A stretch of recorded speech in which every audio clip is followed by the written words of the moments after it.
Bom dia, amigos, bom dia, amigas, bom dia, povo e pova. Obrigado a você pela presença em nosso encontro diário, é verdade.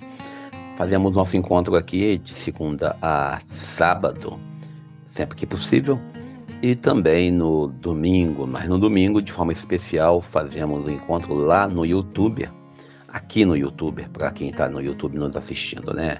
A gente lembra todos e todas que a presença nossa na rede social não é para poder apenas gerar like, mas também para poder, vamos dizer assim, trazer para cada um e cada uma um pouco daquilo que nós esperançamos, como diria Paulo Freire. Esperançar dentro da realidade. O cristão é aquela pessoa que busca pregar e buscar a esperança. E o cristão ele não está à parte da realidade do outro. Nós que frequentamos missas, cultos, celebrações, que estamos vivendo de forma indireta ou diretamente no espaço sagrado, não devemos nunca deixar de olhar para a realidade. O cristão não pode ser uma pessoa, vamos dizer assim, alienada dentro de uma bolha, onde tudo que lhe ocorre em volta é porque Jesus está para voltar, ou então é porque é plano de Deus que alguém sofra.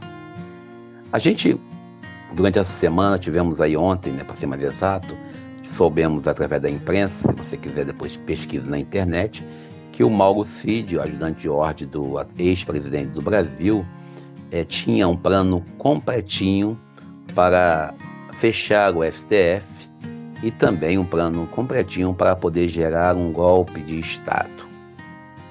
Pois, para muitos ainda hoje, as eleições de 2022 foram fraudadas.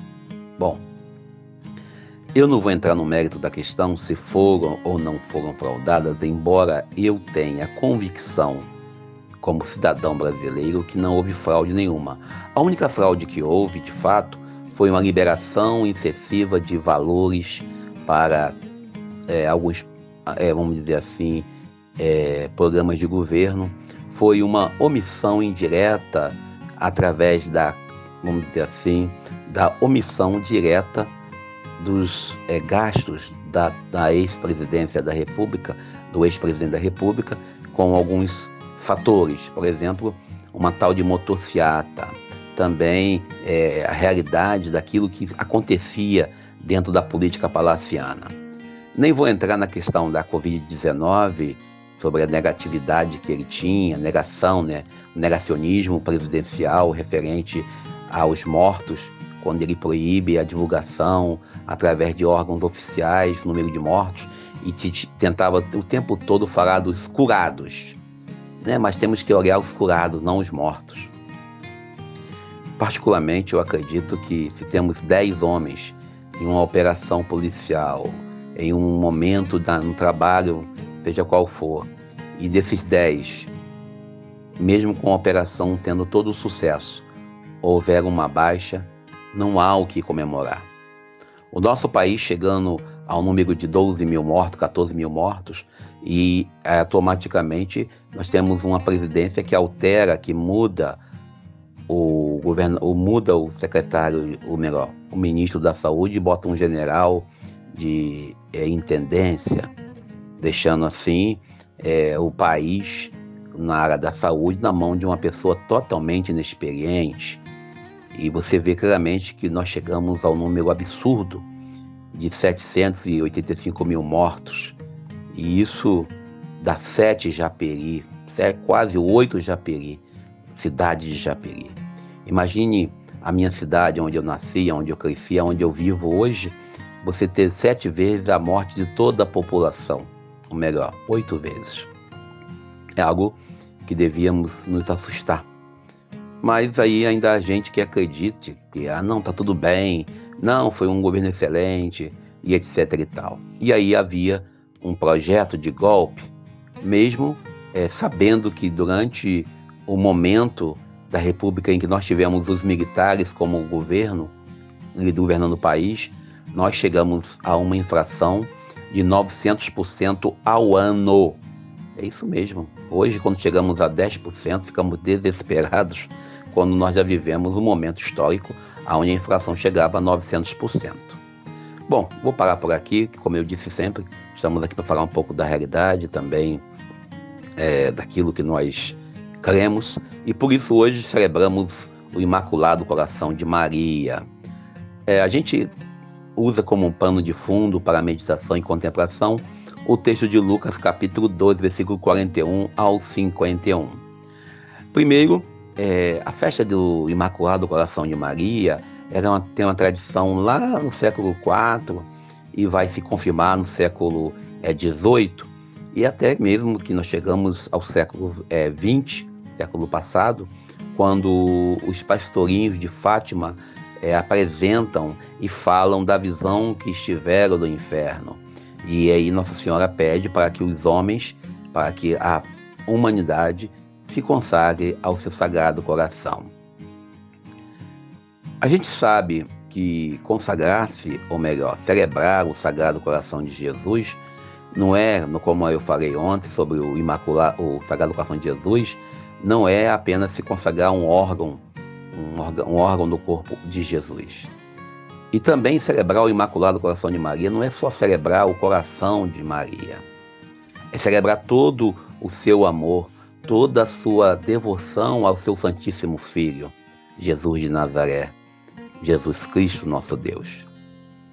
Maria, ela foi a primeira a ouvir Jesus falar. Ela que ensinou ele a falar, para ser mais exato. E você olha bem para o modelo de Maria em toda a sua caminhada, a mãe de Jesus, também nossa mãe, ela tem toda uma experiência de dor no sentido de ter seu filho sendo sangrado, maltratado, humilhado e assassinado, porque ele trouxe para a realidade daquele tempo alguns pensamentos nada saudáveis para quem quer se manter vivo.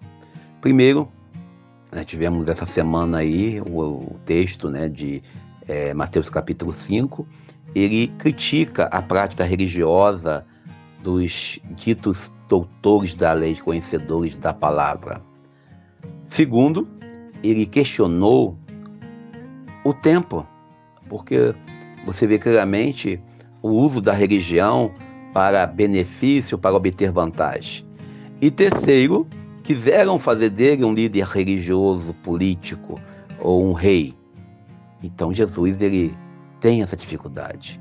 E só esse comportamento de Jesus profético lhe causou sofrimento como mãe.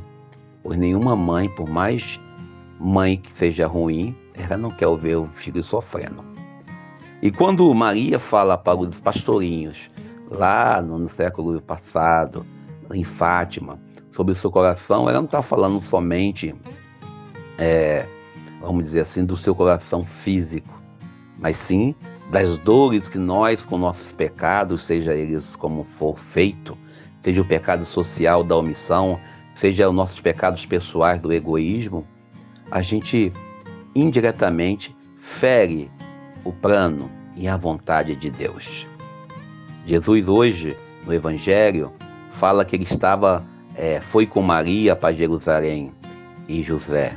E nesse meio tempo, ele se perde, fica lá no templo ensinando doutores da lei, e Maria vai encontrá-lo. E nesse sentido que Maria experimenta ali um pouco do desespero de uma mãe que perde seu filho.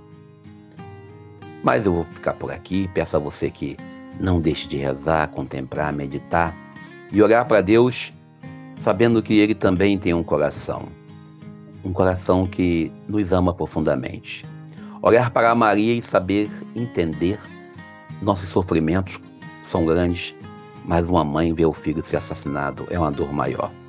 E hoje, sábado, fazendo memória da mãe do meu amigo Charles Paiva, que soube que veio fazer sua Páscoa, e da Rosa, lá de Conrado Miguel Pereira, comunidade Santana, que fez sua Páscoa ontem, para que Deus possa acolhê-las no céu e consolar os familiares. Que Deus nos ajude. Eu sou Daniel Nonato.